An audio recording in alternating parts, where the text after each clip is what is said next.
Hey everyone, my name is Erin and welcome to Everywhere on Earth with Erin travel channel. So today's installment about my time in Egypt features more things that we did in Luxor, and it's actually a really exciting day, so let's get to it. So again, another ridiculously early morning. We got picked up from the hotel at 4:30 a.m., which meant I had to probably wake up at like 3. So yay.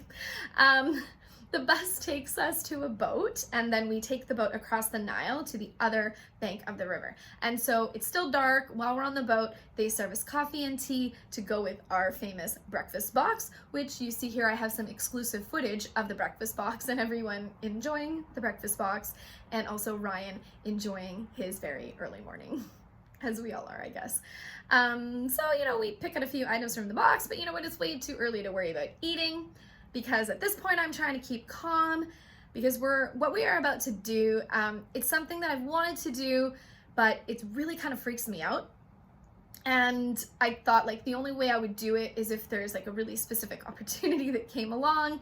But I decided, you know what, I'm in Egypt and this is a good enough opportunity to take advantage of this. So we arrive at a large open field. The sun's beginning to rise. The air is really buzzing with excitement. There's beautiful colors that fill the sky, and the heat from the open flames is starting to become apparent. And do you know what we're doing yet? We are going hot air ballooning. Oh my God, like seriously. At this point, I'm pretty overcome with emotion, excitement, and also like terror and fear. But I'm really proud of myself for having the guts to conquer this fear. And my friends that I've made here, they've been really supportive, and they're like, Erin, you've got this, so no problem. And yeah, so I'm like pretty much near tears at one point because I'm like so like, but anyways, so this is how it goes for the rest of the morning. So basically, you climb into this large basket, and the basket is a lot bigger than I thought. It holds like 20 people, so there's like 4 sections, and then like you hold 5 people in each section, I guess 20. And then so the fire shooting up into the balloon that keeps it afloat is really, really loud and really hot. So here we go. Let's give this a go. What is really interesting about hot air balloons is they are only flown by actual pilots. So this is our guy here, Kareem. So the whole thing is very regulated and very professional. So there really isn't anything to worry about. Of course, like there's always chances of accidents happening, which is why I've always been freaked out. But really, like the chances of that are slim, I guess you would say. So when you get off the ground, it's really interesting. Like I thought the feeling would be different, but it doesn't even feel like you're up there at all. And you get like, when you're up in the air, there's a lot of calm and peacefulness, a lot of quiet, except for the super loud noise of the flames shooting into the balloon. So anyways, so now that I've actually calmed down a bit, like I can actually enjoy what we see below. So first we can see here is a Hatshepsut's temple, which we're going to visit later, but it's really cool to see it from above.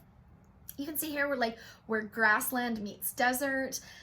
You can see the mortuary temple of Ramses II and the tombs of some other kings. You can see the Nile River and some other sites. So it's really interesting to get this perspective.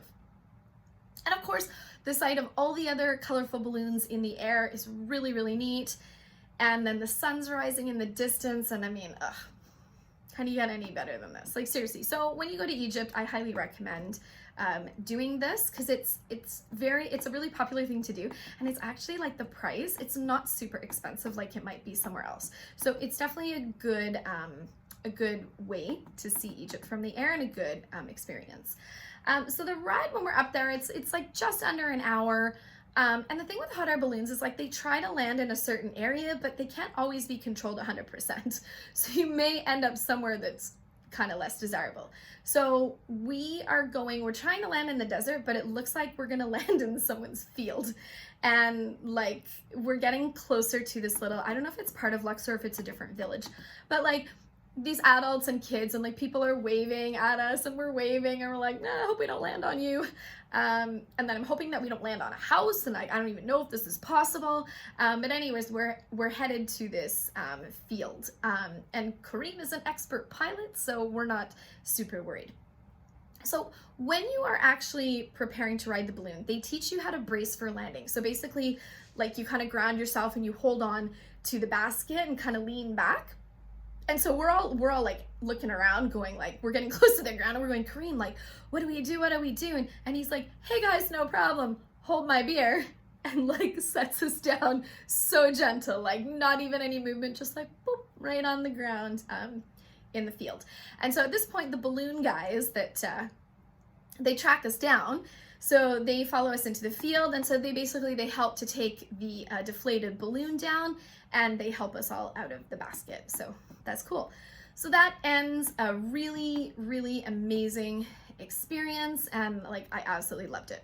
But as we're going from the balloon to get back into the van, we're swarmed by all these little kids asking for money. And I say no, and I try to ignore them, and then either one of them or a few of them start throwing things at my legs, like chunks of hard mud, and I absolutely lose my shit to the point where Ramos is like, Erin, it's okay. I'm like, no, this is bullshit. These little kids should not be throwing stuff at me.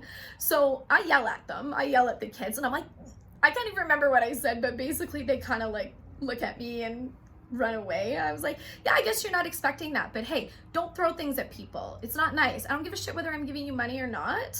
If you're mad about that, I don't care. But it's not nice. Anyways, but other than that, it was an amazing balloon ride, as I said. Okay, so anyways, now we are shuttled over to our tour bus because we're gonna go to the next place. But where our tour bus is waiting, it's actually at this place here, and it's at the Colossi of Memnon. And so they're two really large stone statues of the pharaoh Amenhotep III. These statues are really, really big, like they stand 60 feet tall. Apparently they used to be identical, but they're very, very damaged, so you can't tell. They were put here to guard the entrance of Amenhotep's mortuary temple. There's not really much of this temple that's here today. It was destroyed by earthquakes, so basically you're just seeing the two statues, and that was really cool. A fun little fact that I read about this is that after the statues collapsed, one was reported to sing. And it was usually around sunrise, and if you were to hear this sound from the statue, it would bring you good luck. So no statues were singing today, so no good luck or bad luck for us. I don't know. I guess we'll see what happens for the rest of the day. So anyways, back on the bus. Short drive over to the, as I said earlier, the mortuary temple of Hatshepsut. So this is the one that we saw from up in the balloon. So it's dedicated to Queen Hatshepsut and also Amun, and it's situated beneath the cliffs of this rock, and there's mortuary temples and tombs, and on the other side of the rock is actually the Valley of the Kings, which we'll visit tomorrow, and that'll be in my next Egypt installment. So it's really, really impressive when you get close up. So there's 3 layered terraces, and then there's ramps. And they were once surrounded by gardens, and the ramps actually make it easier to climb, and it's super hot today, so anything that helps is good.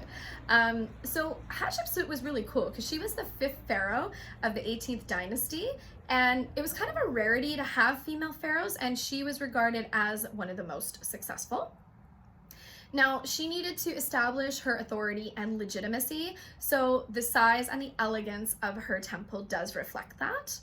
Now, as you might expect, because she's a fierce chick, her reign was one of the most prosperous and peaceful in Egyptian history. Some neat firsts that I found out that also came with her reign were transplanting of foreign trees, as in myrrh, and the grinding of frankincense to make kohl eyeliner. And as a makeup artist, I thought that was a really neat fact. So the temple here was one of the first, and because of its grandeur, the other pharaohs wanted to associate their complexes with hers, and that's why the Valley of the Kings was used as well, because it was around the same area. So when we arrive at the entrance, I make that long climb up the ramps to lead up to the very large colonnades, and there's also many statues of the queen herself there.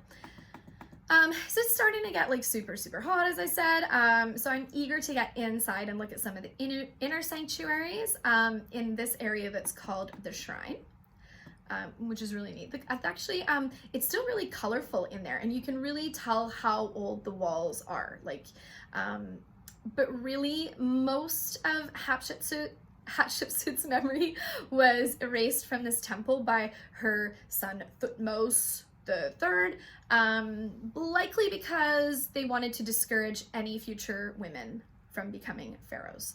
A lot of drama in that family. So he took over the temple for his own, and then no one really knew about Hatshepsut until the translation of the hieroglyphics. So I really find her history really fascinating. And like, come on, how fun is it to say Hatshepsut? That's like one of my favorite words that I learned here in Egypt. So then after that, basically I head back down the ramps, we all meet up again, and it's back on the bus for our next destination, which is just around the corner, the Valley of Kings, and that'll be featured in my next video. So in the meantime, if you guys like my content, please subscribe. I also have a website here if you like to read instead of listening to me talk. This is my site here, everywhereonearthwitherin.com. And until then, take care everybody, and we'll see you soon.